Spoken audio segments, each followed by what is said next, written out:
Welcome to How to Build a QUADCOP. This guide will take you from buying all the parts to building and learning to fly a quadcopter in no time. The main point of this guide is to successfully teach someone with little or no hobby background how to build a quadcopter and how to fly a quadcopter. This is the SK450 glass fiber quadcopter frame. It's a very simple and easy to build frame.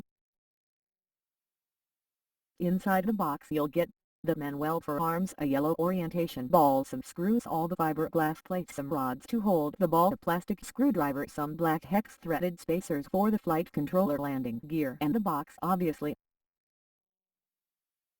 Now we can start by screwing the arms onto the bottom plate for the frame. I'm using the 2.0mm hex driver. On the bottom side, each arm only requires 2 screws, so 8 screws total for the bottom. We can flip the frame over, screw the top plate on. This process is almost the same, but instead of 8 screws, there are 16. Now we can install the mounting plates for the motors. They require 3 screws each. We're almost done with the frame. All we have to do now is mount the landing gear. There are only 2 screws for each arm, 1 on each end. First, we need to mount the motors onto the motor mounting plates. There's 4 holes, but you can choose to use only 2 screws. The screws are from the Untitled accessory pack. Next, we're going to mount the motor shaft with the 3 hex screws that also came with the accessory pack. After that, we can mount the motors to the frame. Use 4 hex screws from the bag that came with the frame. When you're done, all the motors should be mounted on the frame with the wires facing inward. Now it's time to solder the escapes together. This step is the most annoying. Get out your escapes and power distribution board. Place them on the frame as if you were going to mount them, then cut the wires to match up with the correct circuit on the board. There's 2 circuits on this board. The red ring represents the circuit that all red wires should be soldered to, and the black ring represents the circuit that all black wires should be soldered to.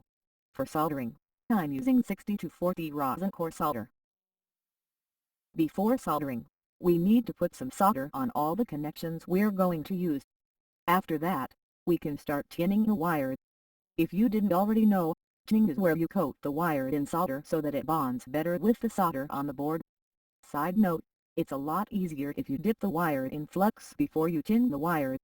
Now we can start soldering the escapes to the board. Hold the soldering iron on the connection until it's hot enough to melt the solder. Then place the wire on the connection and hold the soldering iron on the wire until all the solder is melted.